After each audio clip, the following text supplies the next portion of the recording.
ತಿರುಮುಕೂಡ್ಲು ಅಂತ ಒಂದು ಸಣ್ಣ ಗ್ರಾಮ, ಕಾವೇರಿ ನದಿ ಆ ಕಡೆ ನರಸೀಪುರ, ಅದನ್ನು ತಿರುಮುಕೂಡ್ಲು ನರಸೀಪುರ ಅಂತ ಕರೀತಾರೆ. ಒಂದು ದಿವಸ ತಿರುಮುಕೂಡ್ಲು ನದಿ ದಡದಲ್ಲಿ ಒಬ್ಬರು ಆಚಾರ್ಯರು ನಿಂತಿದ್ದಾರೆ. ಅವರು ಪಕ್ಕ ಒಬ್ಬ ಚಿಕ್ಕ ಹುಡುಗ ಶಾಲೆಯ ಒಂದು ಬ್ಯಾಗ್ ಹಾಕ್ಕೊಂಡಿದ್ದಾನೆ ಹೆಗಲಿಗೆ, ಕಣ್ಣಲ್ಲಿ ನೀರಿದೆ. ಅದನ್ನು ಗಮನಿಸಿದ ಈ ಆಚಾರ್ಯರು ಆ ಹುಡುಗನ ಕೇಳ್ತಾರೆ, ಯಾರಪ್ಪ ನೀನು ಅಂತ. ಅವನು ಮಾತಾಡೋದಿಲ್ಲ. ಯಾಕೆ ಅಳ್ತಾ ಇದೀಯಾ ಅಂತ ಕೇಳ್ತಾರೆ. ಆವಾಗ ಅವನು ಹೇಳ್ತಾನೆ, ನನಗೆ ಓದಲಿಕ್ಕೆ ಇಷ್ಟ ಇಲ್ಲ, ಆದರೆ ನಮ್ಮ ಮನೆಯಲ್ಲಿ ಬಿಡೋದಿಲ್ಲ, ಸ್ಕೂಲ್ಗೆ ಹೋಗು ಅಂತ ಕಳಿಸ್ತಾರೆ, ನನಗಿಷ್ಟ ಇಲ್ಲ ಅಂತ ಅಳ್ತಾನೆ.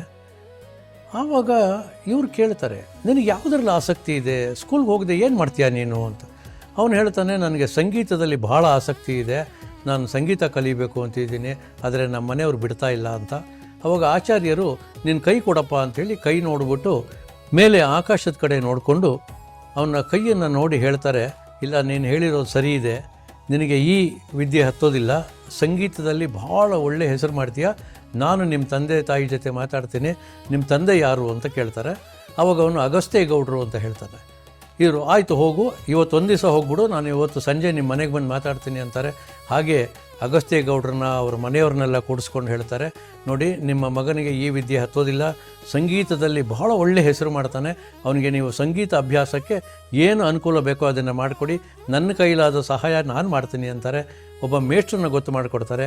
ಆ ಹುಡುಗ ಸಂಗೀತ ಅಭ್ಯಾಸ ಎಷ್ಟರ ಮಟ್ಟಿಗೆ ಮಾಡ್ತಾನೆ ಅಂದರೆ, ಬೆಳಗ್ಗೆ ಏಳೋದು, ನಿತ್ಯಕರ್ಮ ಮುಗಿಸೋದು, 4 ಗಂಟೆ ಸಂಗೀತ ಅಭ್ಯಾಸ, ಮತ್ತು ಊಟ ಮಾಡೋದು, ಸ್ವಲ್ಪ ವಿಶ್ರಾಂತಿ ತಗೊಳ್ಳೋದು, ಮತ್ತೆ ಒಂದು 4 ಗಂಟೆ ಸಂಗೀತ ಅಭ್ಯಾಸ, ಹೀಗೆ ಮಾಡ್ತಾ ಹೋಗ್ತಾನೆ.